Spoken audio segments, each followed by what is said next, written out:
Oi, hoje é dia de estreia aqui no projeto Contos do Meio-Dia, edição 2020, a nova coletânea para as sextas-feiras. E teremos agora Machado de Assis com Mulheres de Machado, exatamente uma coletânea acima de uma temática muito importante do universo machadiano, as personas femininas. E vamos começar aqui com a pequena história intitulada O Anjo das Donzelas.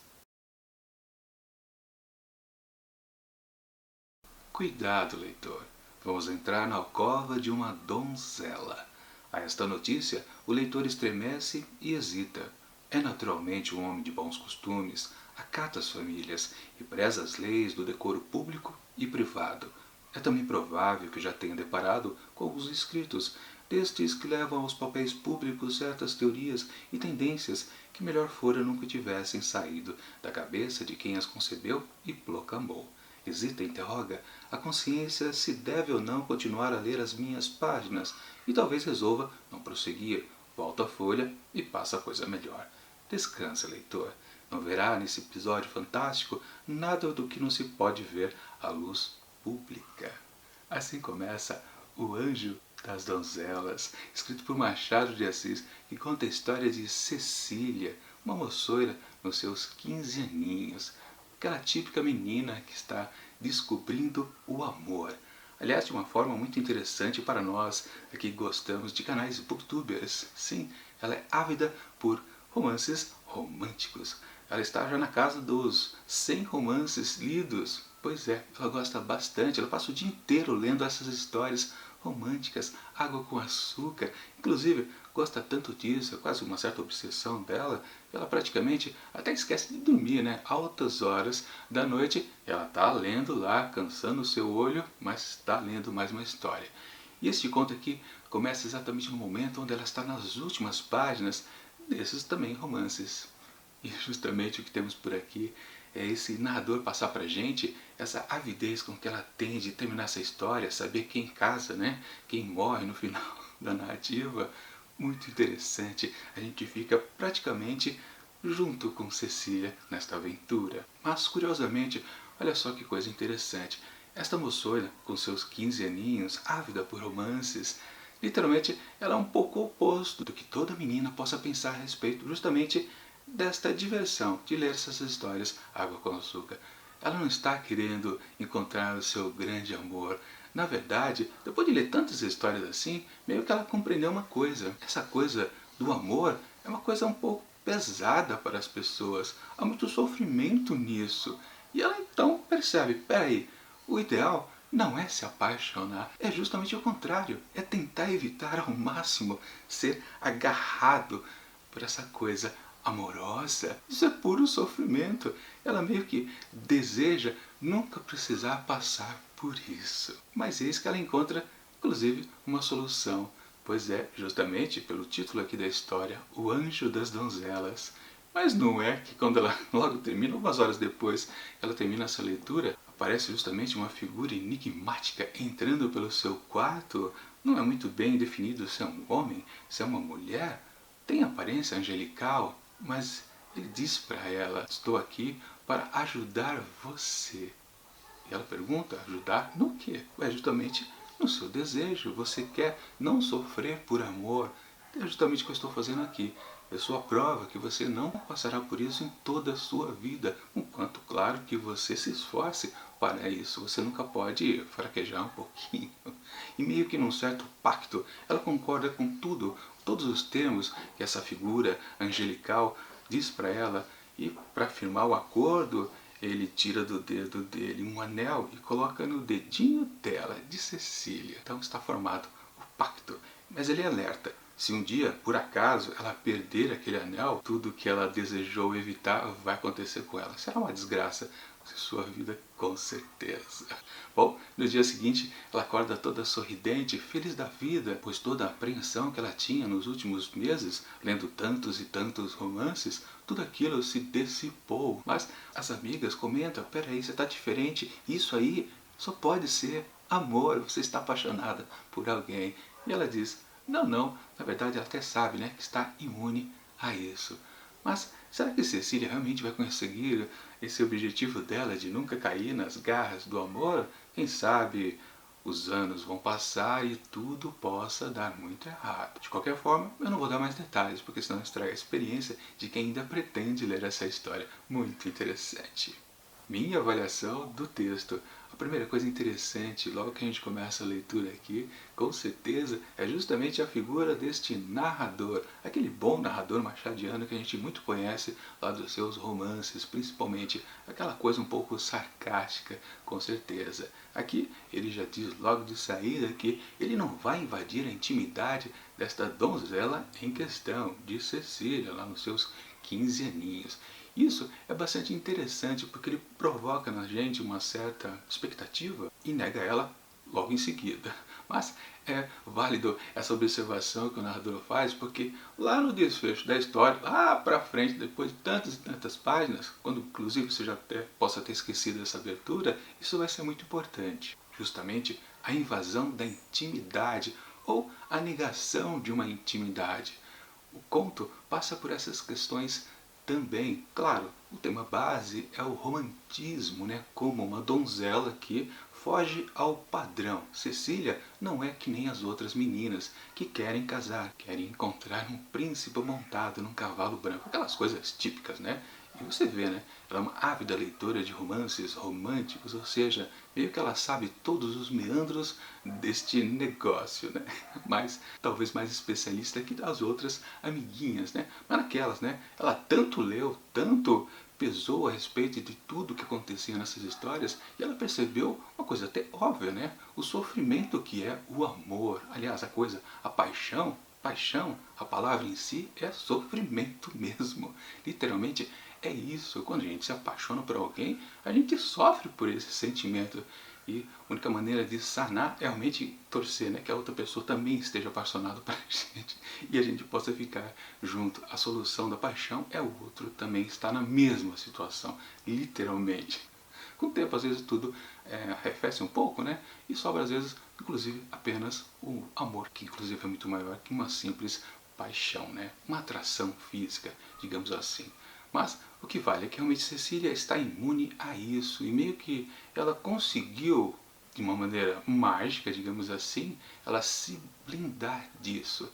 E o interessante, então, a partir desse momento na história aqui do Machado de Assis, é justamente como ela consegue evitar, os anos vão passando e vamos combinar uma coisa que é preciso ser notada. Cecília realmente era uma adolescente linda, maravilhosa, que claro tinha muitos pretendentes em volta dela. Ela já negava naturalmente, mas depois que ela fez esse pacto com o anjo das donzelas, com certeza essa sua decisão de não realmente dar bola para qualquer tipo de flerte realmente ficou mais acentuado. Às vezes ela se dava ao luxo de determinada pessoa ou não, claro, um dos novos pretendentes, ela pesava se tipo deixava o cara com um pouquinho mais de esperança ou não. Mas no fundo, ela sempre deixava as claros que realmente ela sempre seria fria em qualquer tentativa de qualquer pessoa, não importava a beleza dos homens, ou se eles eram ricos, se eles tinham posses, não importava.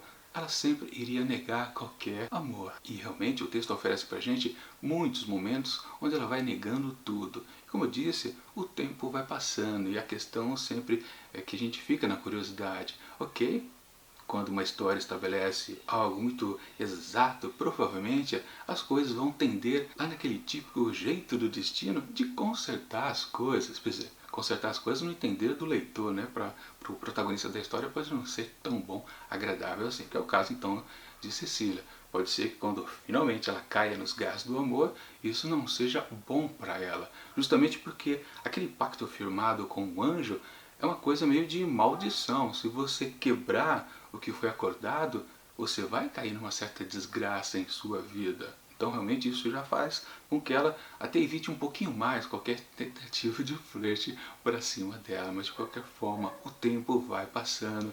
E quando eu digo que o tempo vai passando, não são questão de meses, são anos a fio. E, felizmente para ela também, a beleza nunca vai embora. Claro, o peso da idade vai surgindo na sua pele, mas ela continua linda desta nova forma em que ela está, mais madura, mas mesmo assim ainda linda. Mas sim, diante disso, a gente pode dizer que num certo momento aqui desse texto, que é um pouquinho longo, ele dá uma certa esfriada com certeza, porque sempre temos a mesma batida. Não importa a quantidade de anos que passem, sim, ela tem a mesma postura. Cecília é irredutível, nada consegue derrubar aquele pacto que ela criou com o tal anjo.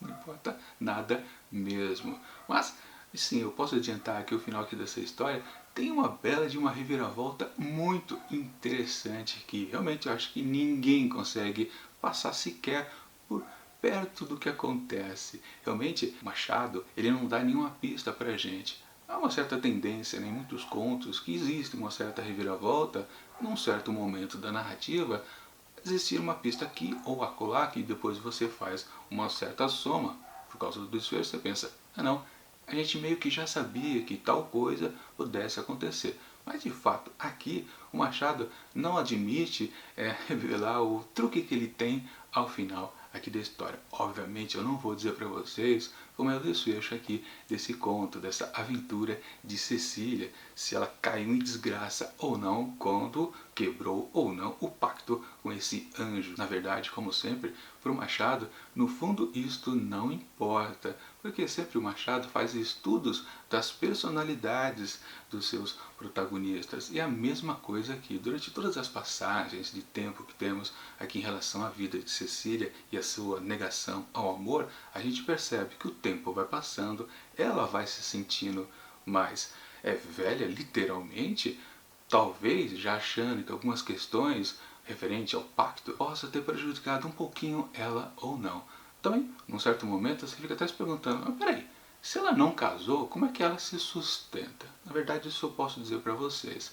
Ela, na verdade, ela fica agarrada a uma irmã que ficou viúva. Ou seja, a irmã passou por todos os perrengues naturais das adolescentes que se apaixonaram por um homem, viveu um grande amor, provavelmente, e depois, anos seguintes, acabou ficando viúva. E no caso ela ficou com uma boa posse, inclusive podendo ficar com sua irmã ao lado, a irmã solteirona, né? A Cecília. O que é interessante. Ou seja, digamos que também, uma certa sorte, né? A mulher, vamos combinar, né? Naquela época, uma mulher que não casava, ela também tinha uma certa dificuldade, com certeza, ela tinha que ficar agarrado aos pais, e depois que os pais morriam também ficava uma coisa completamente difícil para elas. Ou seja, a imposição do casamento não é só por uma questão romântica que a pessoa tinha na sua adolescência, no caso, as mulheres, como me refiro, né, que tem mais a tendência, o homem meio que vai fazer o casamento numa questão mais de status, talvez. Mas, com certeza, para a mulher evitar esse padrão que existia lá naquela época, hoje em dia, claro, uma mulher pode optar em ficar solteirona a vida inteira e não tem problema, inclusive tendo filhos, né, produção independente. Mas naquele tempo, realmente, não dava certo. Aliás, ao final aqui de todos os contos dessa coletânea, é apontado em que ano que foi escrito o texto. No caso, isso aqui, O Anjo das Donzelas, foi escrito em 1864, ou seja, é do tempo ainda da fase romântica do próprio Machadão. Aliás, ele sempre, eu sempre digo, mesmo na sua fase realista, ele nunca deixou de criar histórias românticas. Sempre foi um mote super básico das suas histórias, mas como eu comentei agora há pouco, isso não é importante, é só um pano de fundo. O que vale sempre é o estudo dos caracteres. É isso que o Machado quer fazer com a sua escrita, o tempo todo, e não dá para fugir disso. Quando você acha que ele pode fazer algo diferente, talvez você esteja lendo até o Machado de maneira errada. É isso que ele quer apresentar, o comportamento das pessoas perante as armadilhas do destino. Não importa o que aconteça com eles, mas o que vale é como eles reagem a essas novas situações. No caso aqui de Cecília, é muito fácil de perceber isso, porque justamente os anos vão passando e a cada nova situação que ela vive, ela teima em ficar na sua posição, mas também ela vai mudando aos poucos, mas a gente não entende direito se realmente ela está mudando, se ela está passando por um processo de arrependimento ou ela está reafirmando o tempo todo aquilo que ela sempre quis desde mocinha. Era isso e nada mais. A gente não tem certeza e também essa é a parte boa do texto do Machadão. Agora, diante de tudo isso, você pode me perguntar, então no desfecho da história teremos talvez uma certa reviravolta? Sim e não, porque dá para considerar que esse texto aqui ele tem um final aberto. A gente não tem a exata noção do que acontece depois do encerramento ali do texto, porque várias portas podem ser abertas por causa daquele acontecimento que acontece no finalzinho do conto. Sim, algo completamente inesperado, como eu comentei. Eu nunca pensei que pudesse acontecer tal coisa. Vamos lembrar que estamos num contexto de uma história fantástica. Eu não sei se Machado costumava ir muito por essa praia, mas de qualquer forma, né, essa figura sinistra aí é bastante interessante. Aliás, aquelas coincidências que sempre acontecem aqui dentro do projeto Contos do Meio-Dia. Às vezes, um texto que a gente lê de um autor se assemelha a outro que a gente está lendo de outra coletânea num outro dia. E no caso aqui, aconteceu nesse conto aqui do Machado lembrar um de Clarice Lispector, que foi o que a gente viu há 3 dias atrás, que foi o texto Miss Algrave, do livro A Via Crucis do Corpo. E da mesma maneira, temos uma mulher que decide ficar solteira durante muito, muito tempo. Ou seja, outra que também nega essa coisa do romantismo. E da mesma maneira, durante a aventura dela, acontece de aparecer um espírito ali no seu quarto. A mesmíssima coisa. Mas claro, cada autor tratou de maneiras diferentes. Portanto, eu vou deixar o link aqui em cima para você dar uma olhada no que eu disse a respeito desse conto da Clarice Lispector. Uma coisa completamente diferente do que Cecília está fazendo aqui na história de Machado de Assis. É o outro lado, é o oposto, inclusive, para falar a verdade. Mas é bom quando acontecem essas coincidências de termos contos quase parecidos, seja em estrutura, seja em temática, e você possa fazer uma certa comparação. Realmente, a Algrave aqui, ela é completamente diferenciada no que ela... Na verdade, a gente pode... É que eu não posso falar, senão cai na região de spoiler, mas um dos mesmos motivos que acontece lá com a Miss Algrave também acontece aqui com Cecília. Se você ler os dois textos, você percebe, tem mais semelhança do que aparenta ainda. Realmente é uma coisa bastante curiosa. E sim, né, na comparação, vamos combinar, esse texto aqui do Machado é muito mais complexo do que aquele feito pela Clarice Lispector. Mesmo porque no texto da autora brasileira, ela não está naquela forma habitual de escrita dela, ela está fazendo um registro diferente. Quando você assistir lá a crítica que eu fiz a respeito do conto, você vai entender melhor porque que ela estava fora do ponto mais preciso da carreira dela, em termos literários. E Machado aqui está puro Machado de Assis, não tem dúvida disso, inclusive por causa do seu narrador, que como eu comentei, a exposição inicial dele parece uma coisa meio... um pouquinho forçada talvez, uma coisa nada a ver, porque depois não se toca mais no assunto, mas como eu disse, no desfecho da história, isso volta à tona de uma maneira muito importante para essa reviravolta que acontece aqui ao final. E também para deixar as coisas também em aberto. É muito curioso esse texto aqui. Portanto, está na hora de indicar uma nota para ele.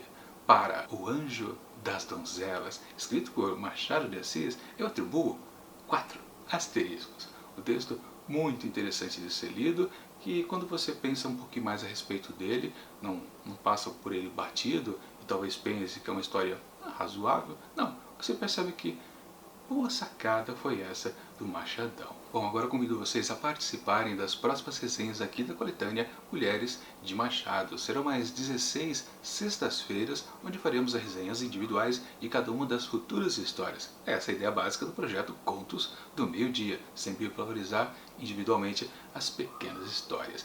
Lembrando também que amanhã teremos o que já foi apresentado aqui, Clarice Lispector, teremos a segunda história aqui de A Via Crucis do Corpo, titulada O Corpo. Muito bacana. A sequência das 3 primeiras histórias desse livro da Clarice Lispector é interessante porque ela está num registro diferente, como eu comentei, mas dá uma olhada lá no vídeo que eu havia indicado para vocês aqui no card. Enfim, enquanto esses próximos vídeos não chegam, eu deixo aqui do lado dicas de outras resenhas que já aconteceram aqui dentro do projeto. E tchau!